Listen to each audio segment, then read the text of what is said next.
அனர்த்தம் என்பது இதுவரை இல்லாத வகையில் எங்கள் மக்களை அதிக அளவு ஒரு தாக்கத்துக்கும் பாதிப்புக்கும் உள்ளாக்கி இருக்கின்றது. இந்த நேரத்தில் இந்த அனர்த்தம் என்பது எந்த விதமான பேதங்களையும் பார்த்து மக்களுக்கு தாக்கத்தை ஏற்படுத்தியதல்ல.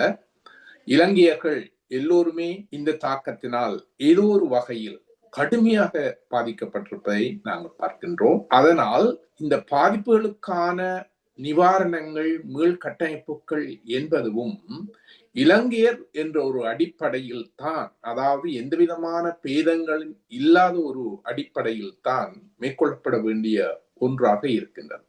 உண்மையில் இந்த பாதிப்பு என்பது பௌதிக ரீதியான பாதிப்புகள் மட்டுமல்ல, ஒரு உளவியல் ரீதியான பல்வேறு வகையான தாக்கங்களையும் தோற்றுவித்திருப்பதை நாங்கள் காணக்கூடியதாக இருக்கின்றது. சாதாரணமாக உயிரிழப்புகளுக்கு மேலாக, ஆயிரக்கணக்கான உயிரிழப்புகளுக்கு மேலாக அன்றாட செயற்பாடுகள் அத்தனையையும் இந்த அனர்த்தம் முடக்கி போட்டிருக்கின்றது. அது பொருளாதார ரீதியாக மிக மோசமான பாதிப்புகளை ஏற்படுத்தி இருக்கின்றது. அதன் தாக்கத்தை எதிர்காலத்தில் தான் உணரக்கூடியதாக இருக்கின்றது. நிச்சயமாக இது எதிர்பார்க்கப்படாத மிக மோசமான ஒரு அனர்த்தம்.